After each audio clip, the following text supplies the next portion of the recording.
Tu te rends compte, la scène à nous? Ouais. À nous les caméras, à nous Paris, à nous le monde entier.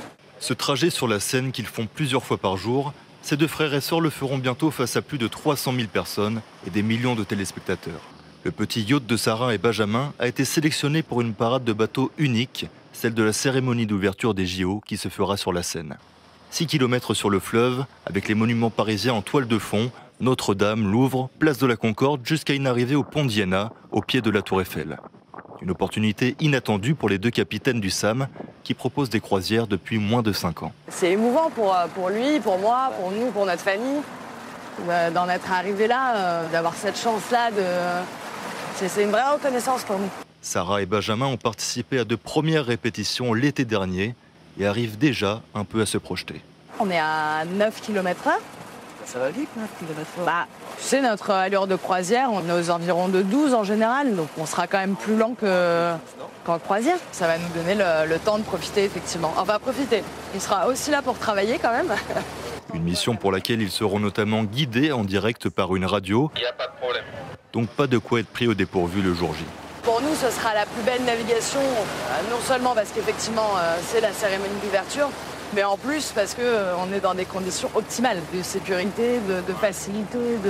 Voilà, on a un tapis rouge devant nous, quoi.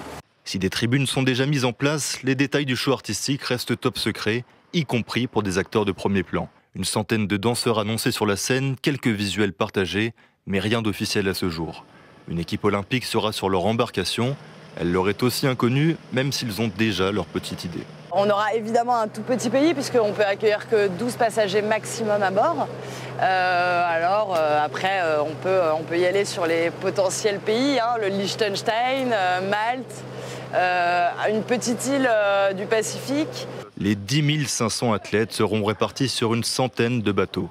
Des fleurons de grandes compagnies comme les bateaux-mouches seront utilisés pour l'occasion. Et au cœur de la parade également, cette péniche, presque centenaire, la Sans Souci. Elle transportait à l'origine des céréales et elle transportera cette fois des dizaines de sportifs internationaux. Ce bateau, donc, il a été conçu en 1937, donc c'est un bateau un peu ancien. Sa vocation initiale, c'était vraiment du transport, notamment du blé pour les moulins de Paris. Et puis plus tard, il a connu justement une vie dans l'événementiel. Donc c'est vrai que là, participer au JO, ça sera quelque chose de fort. Je trouve ça extrêmement fort et extrêmement beau. Un patrimoine à l'honneur, et tout le secteur du tourisme fluvial mise beaucoup sur la cérémonie pour mettre en lumière sa filière qui fait vivre 5000 personnes à Paris. Lors des précédents Jeux Olympiques, notamment à Londres, on sait qu'un an après, 2 ans après, 5 ans après, il y a un effet booster des Jeux Olympiques dans les villes hautes. Et encore une fois, comme le fluvial, la Seine sont mis à l'honneur, on espère que les retombées se feront principalement pour nos activités. Mais pour le moment, chaque bateau espère surtout avoir à son bord le plus de futures médailles d'or. Et voilà pour ce reportage.